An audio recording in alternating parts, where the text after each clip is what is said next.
हमारे YouTube channel में आप सभी भाइयों का स्वागत है। आज जो है हम आस्था IAS दिल्ली इसका जो है BPSC का जो प्रश्न है इसका सॉल्यूशन करेंगे। देखिए, जब भी कोई इंस्टीट्यूट का पेपर होता है या कहीं के भी तो उसमें टाइपिंग एरर होता है। इसमें भी 3-4 प्रश्न गलत थे, इसलिए हमने सोचा था इसका सॉल्यूशन करके आप लोगों के बीच पहुँचा जाए, क्योंकि आपके पास इतना इनकम नहीं होता ताकि आप जो है आस्था IAS का पेपर ले सकते, क्योंकि 25 टेस्ट का दाम 4000 रुपया है जो मैंने वर्तमान में ले रखा है। तो मैं सोचा थी आप लोगों तो भी वो पहुंचाऊं प्रश्न। तो इसी की जो है ना, पिछले तो हम एक वीडियो डाले थे हिस्ट्री का, उसके बाद ये डाल देते हैं, उसके बाद एक बिहार स्पेशल हम डाल देंगे।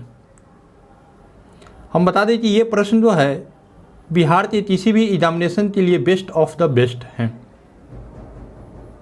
जैसे Bihar police, Bihar SSC, BPSC, ये सब जो है इम्पोर्टेंट है। यानी कि जीके से रिलेटेड जितने भी होते हैं वो सारे इम्पोर्टेंट हैं। सबसे पहले तो मैं बता दूं आप लोगों तो यदि आप हमारा सिर्फ टेस्ट सीरीज करते हैं तो बहुत काफ़ी आपको सहूलियत मिलेगा एग्जामिनेशन में।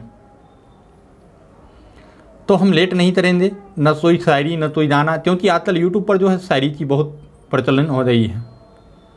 तो मैं तो कोई शायरी करूँगा नहीं, क्योंकि टीचर और स्टूडेंट के बीच में जो रिलेशन होना चाहिए वो सभ्य रिलेशन होना चाहिए। तो चलिए, आप लोग भी बड़े हैं, समझ रहे हैं इस बात तो स्टार्ट करते हैं। फर्स्ट क्वेश्चन हमारे स्क्रीन पर दिख रहा है, चंद्रमा पर पलायन वेग का मान क्या होता है। यानी चंद्रमा पर पलायन वेग का मान पूछ रहा है, तो ये होता है 2.1। तो उस विद्यार्थी इसमें कन्फ्यूज रहते हैं कि ये 11.2 किलोमीटर पर सेकेंड था, लेकिन ऑप्शन में तो है ही नहीं। तो दोस्त हम बता देते हैं ये जो है पृथ्वी का पलायन वेग है। इसका पलायन वेग है पृथ्वी का पलायन वेग, पलायन वेग। ठीक है, नेक्स्ट में हम चलते हैं। जब प्रकाश एक माध्यम से दूसरे माध्यम में प्रवेश करती है तो निम्न में से क्या परिवर्तित हो जाता है। तो देखिए, परिवर्तित होने की बात कहता है, अपरिवर्तित होने की बात करता तो एक ही होता, अपरिवर्तित रहती है, अपरिवर्तित रहती है आवृत्ति। आवृत्ति तो छोड़ते, आवृत्ति तो छोड़ते तभी परिवर्तित हो जाती है। यानी कि चाल भी परिवर्तित हो जाती है, तरंगदैर्घ्य भी परिवर्तित हो जाती है और वेग भी परिवर्तित हो जाती है। इस तरह इसका आंसर जो होगा उपयुक्त में से तो नहीं, उपयुक्त में से एक से अधिक, यानी कि ऑप्शन नंबर ई हो जाएगा। ठीक है, समझ गए होंगे। खतरे का सिग्नल लाल क्यों बनाया जाता है, खतरे का सिग्नल लाल क्यों बनाया जाता है। तो पहला तो ऑप्शन, लाल रंग का प्रतिरंग सर्वाधिक होता है, लाल रंग का प्रतिरंग सर्वाधिक होता है, तो ये गलत है। लाल रंग का प्रतिरंग सबसे कम होता है, ये सही है। यह अन्य रंगों की तुलना में दूर से दिखाई देता है, सही बात है। इसका तरंगदैर्घ्य सर्वाधिक होता है, सही बात है। तो 3 सही आंसर हो जाने के कारण इसमें ऑप्शन नंबर ई होगा। ठीक है, नेक्स्ट में चलते हैं। विभिन्न दूरिया पर स्थित वस्तुओं के प्रतिबिंब को फोकस करने के लिए आंख के लेंस की फोकस दूरी निम्न में किसके द्वारा परिवर्तित किया जाए। जैसे आप लोग जूम करते हैं, कैमरा तो जूम करते नहीं दिखता है, तो उसी प्रकार जूम करने का काम हमारा सिलियरी मांसपेशियाँ करती हैं। कौन करती हैं? सिलियरी मांसपेशियाँ, ऑप्शन नंबर बी। विद्युत धारा तो किससे मापते हैं, मापा जाता है। तो विद्युत धारा तो एम्पियर से मापते हैं। किससे मापते हैं? एम्पियर। तो ये जो है वोल्ट मीटर से विभवांतर मापते हैं। वोल्ट मीटर से क्या मापते हैं? विभवांतर मापते हैं। आमीटर एक यंत्र है जिससे विद्युत धारा मापते हैं, विद्युत धारा। सॉरी, तो यहाँ पर हमने थोड़ा सा गलत कर दिया है। ऑप्शन एम्पियर भी है और अमीटर भी है। एम्पियर का रीडिंग होता है, तो ये हमारा करेक्ट आंसर होगा। ये आमीटर का रीडिंग देता है। आमीटर का रीडिंग क्या देता है? आमीटर का रीडिंग जो देता है, माप जो देता है, ये होता है एम्पियर। एम्पियर। एक बार में प्रश्न देखने के बाद यही होता है, इसलिए प्रश्न तो सही से पढ़ ले तभी आंसर दे, ताकि मेरे वाला हाल आप लोग तो नहीं हो। ठीक है, आगे बढ़ते हैं। निम्न में से कौन सा जोड़ा सत्य है? सत्य की बात कर रहा है तो ताड़ियोग्राफ दृश्य गति मापत हेतु, सही बात है, ये सत्य है। और असत्य पूछ रहा है हमसे। वोल्ट मीटर विभवांतर मापने के लिए, सही बात है। आमीटर विद्युत धारा मापने के लिए, ये भी सही है। लस्ट मीटर प्रकाश की तीव्रता मापने के लिए, यानी चार सही, चारों सही है। इसमें तो आंसर तो ही नहीं है, जब तो ही नहीं हो तब भी ई ऑप्शन होता है, अर्थात ई। किस तापमान पर सेंटीग्रेड और फ़ारेनहाइट जो है ना, ये पाठ्यांश जो है समान होते हैं। देखिए इससे ऊपर हम एक डिटेल्स वीडियो बनाए हुए हैं। डिस्क्रिप्शन बॉक्स में इसका लिंक डाल देंगे। तो ऐसे फ़ारेनहाइट तो र्यूमर तो फ़ारेनहाइट में, फ़ारेनहाइट तो सेंटीग्रेड में चेंज किया जाता है। तो आप इसका डिटेल्स वीडियो देख सकते हैं। यहाँ तो हम आप याद कर लीजिए -40 डिग्री सेंटीग्रेड, बहुत पुराना क्वेश्चन है। निम्न में कौन सी क्रिया रासायनिक परिवर्तन का उदाहरण है? पहले रासायनिक परिवर्तन तहते तीस्तो है, ये जानते हैं। वैसा परिवर्तन जिसमें पुनः भौतिक पदार्थों को प्राप्त नहीं किया जा सकता। क्या बोले? यानी कि जो पदार्थ जिस अवस्था में पहले था उस अवस्था में पुनः प्राप्त नहीं किया जा सकता है, तो उसे क्या कहते हैं? रासायनिक परिवर्तन। जैसे दूध फट जाए तो फटा हुआ दूध से वापस दूध नहीं बना सकते हैं, तो रासायनिक परिवर्तन। कोयला जल जाए, जला हुआ कोयला से फिर वापस कोयला नहीं बना सकते हैं, रासायनिक परिवर्तन। हाँ। पानी से बर्फ़ बनना, पानी से बर्फ़ बन जाए, बर्फ़ से फिर पानी बन जाएगा, तो ये क्या है? भौतिक परिवर्तन। तो इसमें मोमबत्ती का जल जाएगा तो दोबारा अच्छी नहीं होता, और लोहे का दंड भी लग जाएगा तो दोबारा जो है नहीं होता। यानी कि ऑप्शन ए और डी दोनों सही हो जाता है। जब दो ऑप्शन सही होता है तो हमारा आंसर क्या होता है? ऑप्शन नंबर ई होता है। पता नहीं क्या गर्मी है, नहीं है, सुलाहट काफ़ी महसूस हो रहा है। आगे चलते हैं। शुष्क शीतलता विभव कितना होता है? ये होता है 1.5 वोल्ट होता है शुष्क शीतलता विभव। शुष्क शीतलता अन्य नाम भी हम बता देते हैं, ठीक है। शुष्क सेल तो ड्राई सेल भी कहीं कहीं लिख देगा। क्या लिखेगा? Dry cell. इसी सेल का नाम है गैल्वेनिक सेल। Galvanic cell. इसी सेल का नाम है लॉच-लांचे सेल। Launch-launch cell. तो कोई भी देती आप तो पूछ सकता है प्रश्न, तो इस तरह से आप याद रखिएगा।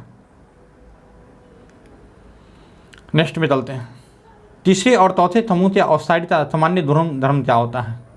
तो आवर्त सारणी की बात जब हम करेंगे तो विशेष रूप से इसको देखेंगे, क्योंकि अभी जो है समझाने में बहुत देरी लग जाएगा। तो यह है बेसिक एवं एसिडिक। ऐसे आप हमारे प्ले लिस्ट में जाते इसको चेक कर सकते हैं। अम्लीय वर्षा का पीएच मान क्या होता है?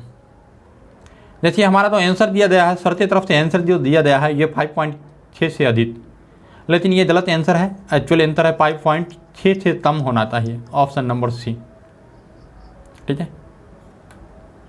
साधारण नमक, साधारण नमक चिष्टा मिश्रण में क्या रहता है? NaCl होता है साधारण नमक। Na जो परवल, ये भी परवल, तो दोनों परवल, और जानते हैं कि ये नमक है, तो ये जो है परवल क्षार और परवल जो है अम्ल का मिश्रण है। तो देखिए NaOH प्लस HCl मिलाते हैं तो बनता है NaCl प्लस H2O। तो ये दोनों परवल है, अब परवल बना तो परवल अम्ल परवल भस्म का मिश्रण हो गया, तो option number C. Chromium steel मिश्रण है, क्रोमियम स्टील तीसरा मिश्रण है, तो ये है क्रोमियम और कार्बनता। देखिए क्रोमियम बोला तो क्रोमियम एवं कार्बनता, ऑप्शन नंबर सी। हाइड्रोजन के जलाने से क्या बनेगा?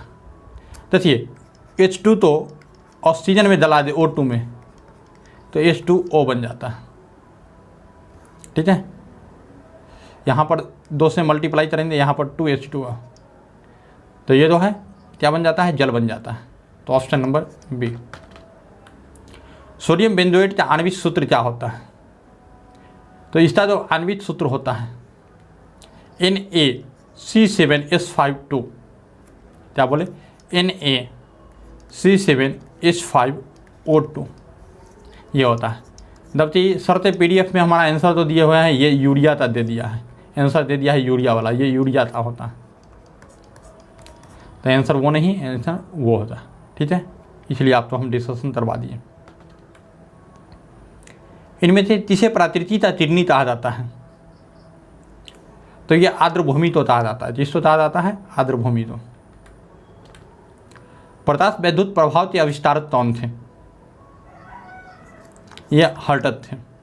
कौन थे? हर्टज थे। प्रकाश विद्युत प्रभाव की खोज जो हुआ 1887 में हुआ था। तब हुआ था 1887 में। दमा एवं जंदापन बीमारी की वजह क्या है? तो ये है तबत।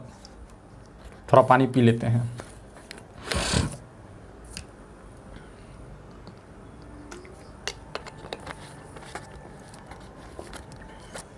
आवाज़ जो है थोड़ा लाउडली बोला जाता है, क्योंकि रूम में जो है थोड़ा सा जैमर की व्यवस्था लगा हुआ है, जिस कारण से बाहरी आवाज़ आने नहीं देते हैं। बाहर में शोरगुल ज़्यादा होता है, तो थोड़ा ज़्यादा से जब बोलते हैं तो दिक्कत होता है, इसलिए पानी पीना पड़ता है।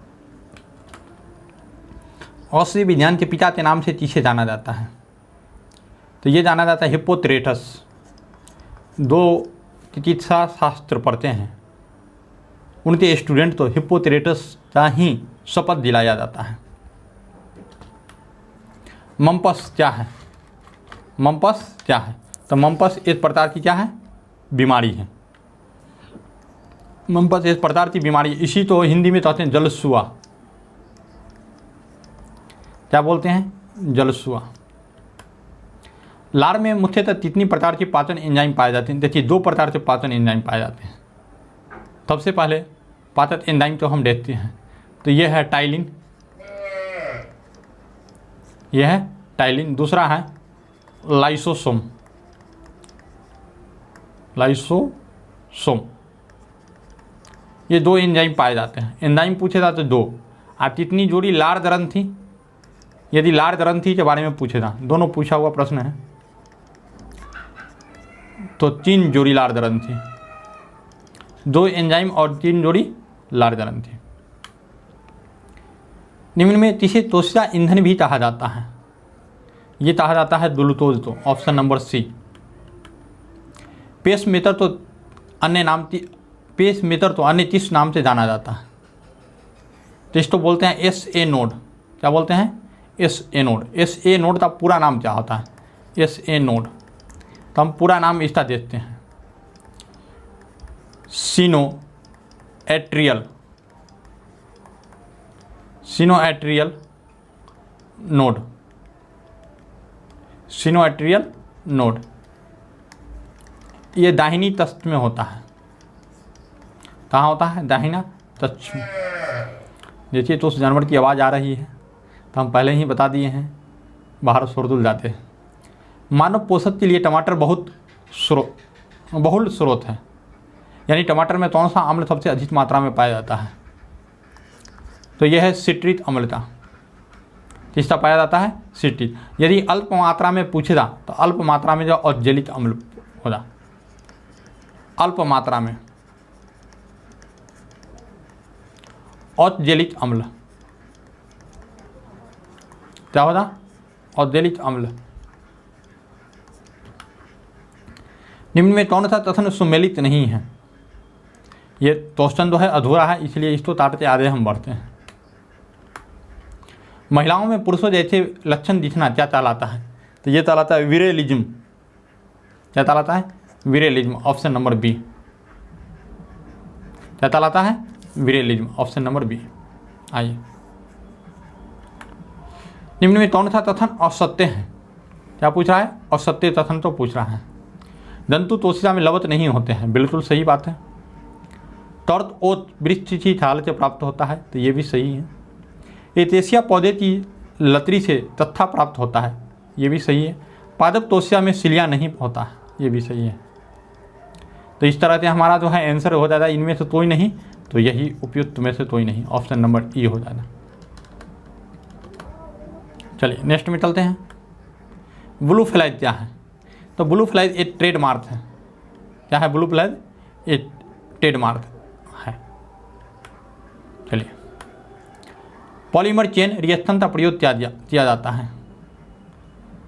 तो यह है डीएनए प्रबंधन तकनीक में option number B, polymer chain reaction का प्रयोग डीएनए प्रबंधन तकनीक में किया जाता है।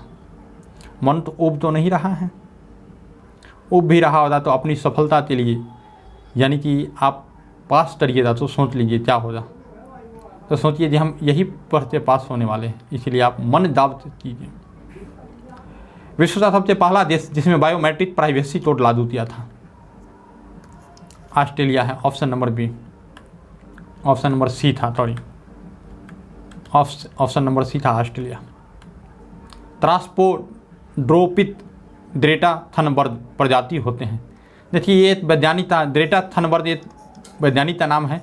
इसी वैज्ञानिक ने इस धोंधे की खोज किया था, इसी तो त्रास्पोडोट्रोपिस कहते हैं। नाम भी बड़ा अजीब है, टेंशन नहीं लीजिएगा, ठीक है। आइए, चर्चिल और नेल्स कहाँ की नदियाँ हैं? ये कनाडा की नदियाँ हैं। कहाँ की नदियाँ हैं? कनाडा की।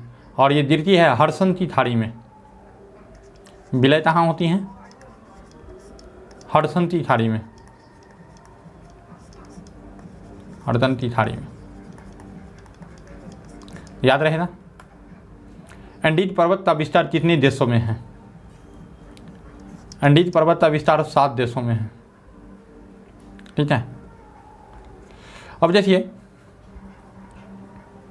इस तो जो है ये वेनेजुएला और अर्जेंटीना में लगभग है, ज़्यादा मात्रा वेनेजुएला और अर्जेंटीना के क्षेत्र में है। लेकिन हम तो 7 देशों का नाम याद नहीं रखना है, हम तो विशेष रूप से चलते हैं। विश्व की सबसे लंबी श्रृंखला, विश्व की सबसे लंबी श्रृंखला, एंडीज जो है विश्व की सबसे लंबी श्रृंखला है। क्या है? विश्व की सबसे लंबी श्रृंखला, ठीक है। दूसरा फैक्ट यहाँ से हम बताते हैं, दूसरी सबसे ऊंची श्रृंखला,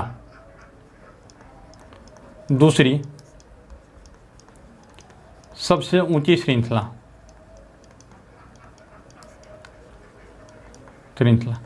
ये 2 चीज़ इसका याद रखिएगा, बहुत इंपॉर्टेंट है, ठीक है। आज जहाँ पर है वेनेजुएला और अर्जेंटीना की सीमा पर मेनली रूप से है। दक्षिण अफ्रीका महादेश में है। किस देश में है? दक्षिण अफ्रीका महादेश में, लिख देते हैं दक्षिण अमेरिका महादेश। अब तो यह सर विश्व की सबसे ऊंची पर्वत श्रृंखला कौन है? तो हिमालय है। कौन है? हिमालय है। आप इसको याद रखिएगा। निम्न में कौन सा पठार सबसे दक्षिण में स्थित है? पेंटोजोनिया का पठार, यह है अर्जेंटीना में, अर्जेंटीना, ये भी दक्षिणी अमेरिका में है, ठीक है। देखिए लॉरेंसिया का पठार, यह है कनाडा में। कोलंबिया का पठार यूएसए में, टोलेडो का पठार यूएसए में। तो जी तक सुनहरी क्रांति से संबंध किससे है? ये फल उत्पादन से है। देखिए इसमें जो है कृषि उत्पाद तो दूधना, तो इसको सदाबहार क्रांति, सदाबहार क्रांति, या यहाँ पर हरित क्रांति ऑप्शन रहे तो हरित क्रांति भी मार सकते हैं।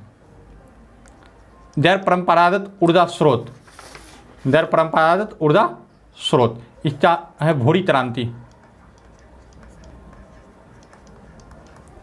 भूरी क्रांति। नदियों तो जोड़ने की योजना, अमृत योजना।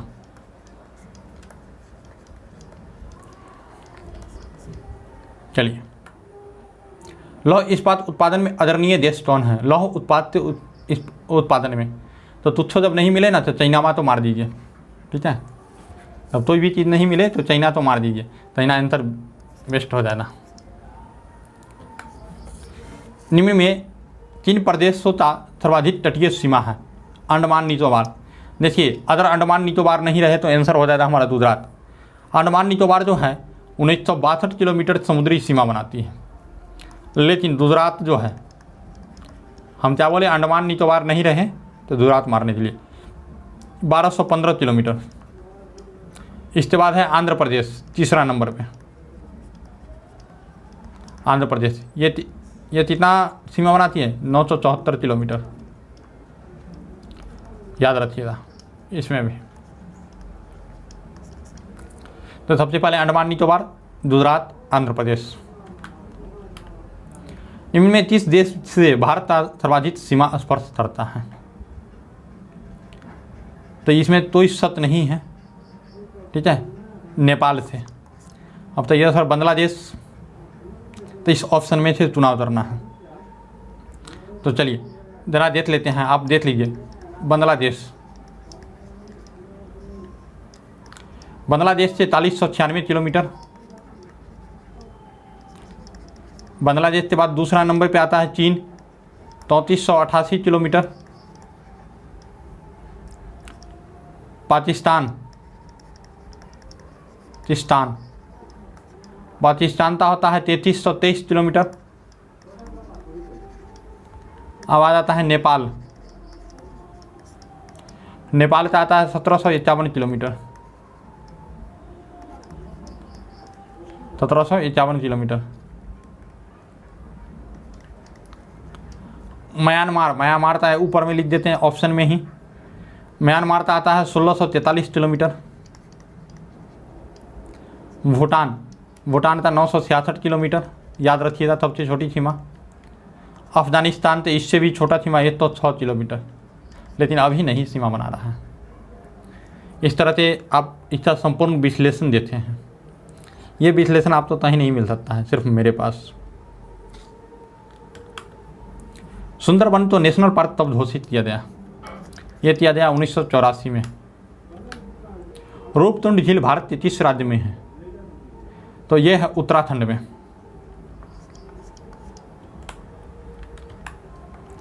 खेलो इंडिया यूथ गेम 2023 का आयोजन कहाँ पर हुआ? खेलो इंडिया यूथ गेम 2023 का आयोजन कहाँ पर हुआ? तो ये हुआ था हरियाणा में, ऑप्शन नंबर सी। विश्व के 45 देशों द्वारा फरवरी 2023 के मध्य अमन नामक सम्मिलित नौसेना में हिस्सा लिया। इसका आयोजन 30 देश की नौसेना द्वारा किया गया। तो यह पाकिस्तान की नौसेना द्वारा किया गया था। हाल ही विश्व संपोषी विकास शिखर सम्मेलन का उद्घाटन किस देश के मुखिया द्वारा किया गया था? यह भारत के मुखिया पीएम के द्वारा। पीएम जानते हैं मोदी, जो कि हमारे नौकरी तो डुबा के छोड़ दिए हैं युवाओं को।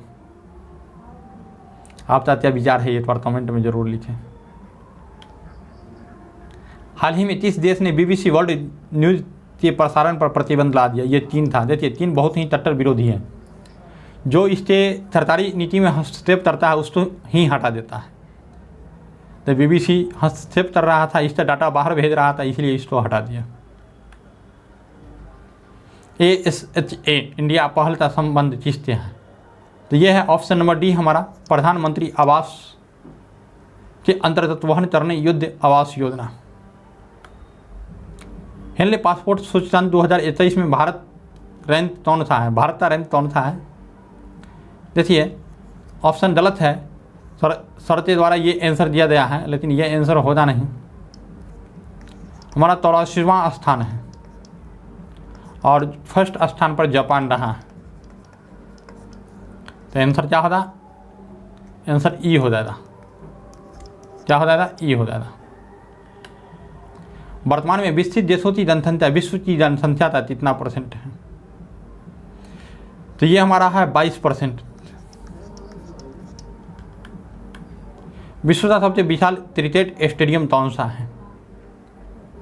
तो नरेंद्र मोदी स्टेडियम, ठीक है, ऑप्शन नंबर ए। हाल ही में बिहार के किस स्थान में खेल विश्वविद्यालय खोलने का प्रस्ताव पारित किया गया है? यह राजगीर में, और यह बिहार का, यह देश का 6ठा खेल विश्वविद्यालय होगा। 6ठा खेल विश्वविद्यालय, यूनिवर्सिटी, आधा हिंदी आधा इंग्लिश। वर्ष 2020-23 की तुलना में वर्ष 2021-22 का बिहार का बजट कितना है? 6541 करोड़, 6541 करोड़। 1 लाख से अधिक विद्यालयों में शुद्ध जल आपूर्ति करने वाला प्रथम राज्य कौन बना? तो ये बन गया आपका यूपी, ऑप्शन नंबर बी। रंपा मंदिर स्थित है तेलंगाना, तेलंगाना से वारंगल में स्थित है। कहाँ स्थित है? वारंगल। अब वारंगल के अंदर भी पूछेगा तो पालमपेर में। ये जो है यूनेस्को के विश्व धरोहर में शामिल है। ठीक है। इसका निर्माण जो है काकतीय वंश के रुद्रेश्वर ने दिया।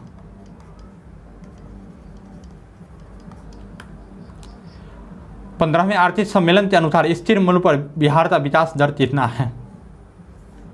10.5%। आज स्थिर मूल्य पर पूछा, वर्तमान मूल्य पर 15.4%।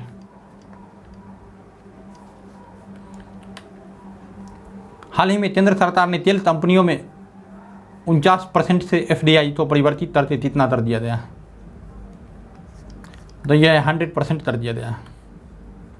अंतर्राष्ट्रीय ओलंपिक समिति ने ब्रिस्बेन को 30 वर्ष के लिए ओलंपिक की मेजबानी के लिए चुना है। तो ब्रिस्बेन ऑस्ट्रेलिया में है और ये 32 सालों के बाद 2032 में चुना गया है, 2032 में है। ठीक है, समझ लीजिए 32 साल के बाद 2032 में। हाल ही में भारत के 30 पर्यावरणविद एवं चिपटो आंदोलन के नेता का निधन हो गया। यह सुंदरलाल बहुगुणा का हुआ और ये हुआ निधन 21 फरवरी 2023 को उत्तराखंड में।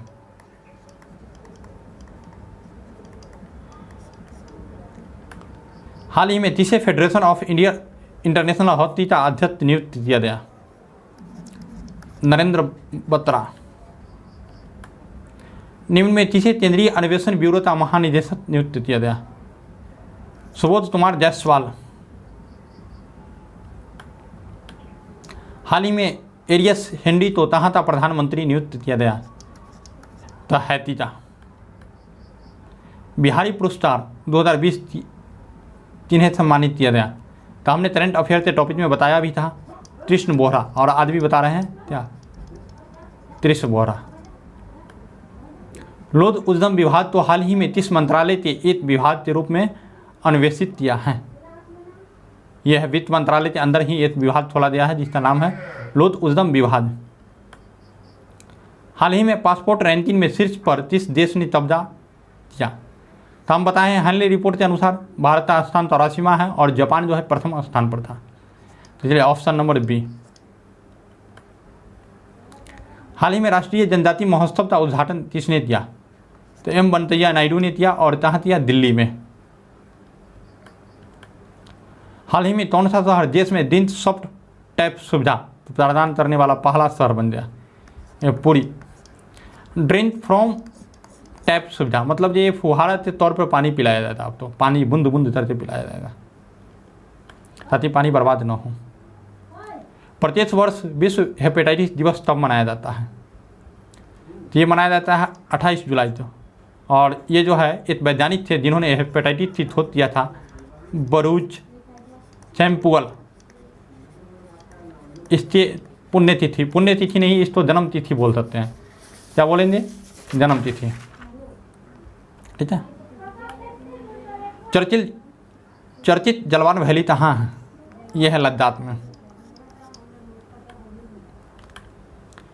बैडमिंटन का महिला ओलंपिक 2020 के एकल स्वर्ण पदक किसने जीता?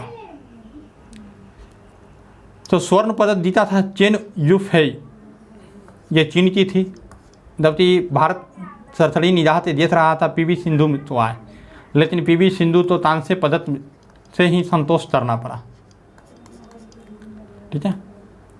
टोक्यो ओलंपिक में सबसे अधिक स्वर्ण पदक किस देश ने जीता? चीन ने जीता। ठीक है। अब देखिए यहाँ से बाद जो है ये मैथ आ जाता है और टाइम भी काफ़ी महत्वपूर्ण है, अबाउट हाफ घंटे होने जा रहे हैं। तो मेरा विचार है इस मैथ तो छोड़ दिया जाए, दूसरे वीडियो में हम आपको दे देंगे। ठीक है। एक अलग वीडियो में मैथ जो है कवर करवा देंगे। अभी आप जीके दिए कवर कीजिए ताकि बेहतर रहेगा। तो आज हम इतना ही चलेंगे, नेक्स्ट दिन हम बचा हुआ 150 क्वेश्चन, इसमें टोटल 150 क्वेश्चन है, तो हम फिर पूरा करेंगे। तब फिर मिलते हैं नेक्स्ट वीडियो में, तब चलिए धन्यवाद।